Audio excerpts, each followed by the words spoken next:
Hello, and welcome to the Longevity Garden. Please enter responsibly. I'm Allison, and today I'd like to talk about some of the dead vegetation that we may have in our garden, blocking our growth. It reminds me of this story from my youth. I had a girlfriend that I thought was just the brightest blossom. She was so exotic and had no rules to live by. But as time progressed, she became an alcoholic.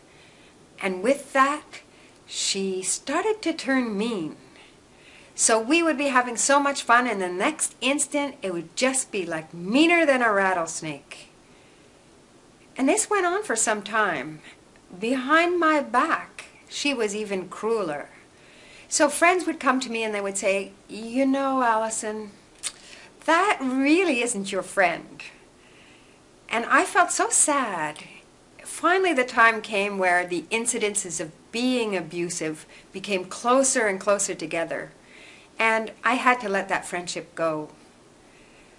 But there was one gift that she gave me. During those times, whenever I would go to visit her, she would go, "Well, hello, girlfriend." And I always felt wonderful. So I took that with me. And one day I started looking at myself, and I would find that I was my worst critic. I would be saying things to myself like, "You idiot, how could you be so stupid?" And many different things like that, like, "How could you say that? What are they going to think?" Or, "Oh, you did that again?" And it was like a running litany. It was going on all the time, this little voice inside myself. And I thought, geez, I wouldn't accept that from a girlfriend. Why am I accepting that from myself? So I decided to try a little experiment. And every time I did that to myself, I'd just change the wording. And I'd say, "Come on, girlfriend. It's going to be okay. That wasn't so bad." And I tried being kind as I could be to myself, to be supportive, to be a best friend. And you know something? It worked. So I don't know if you've ever found anything like that in your life. But that dead vegetation of the inner critic, that is something that lowers our vibration and brings in aging in a way that is irrefutable. We need to monitor our thoughts.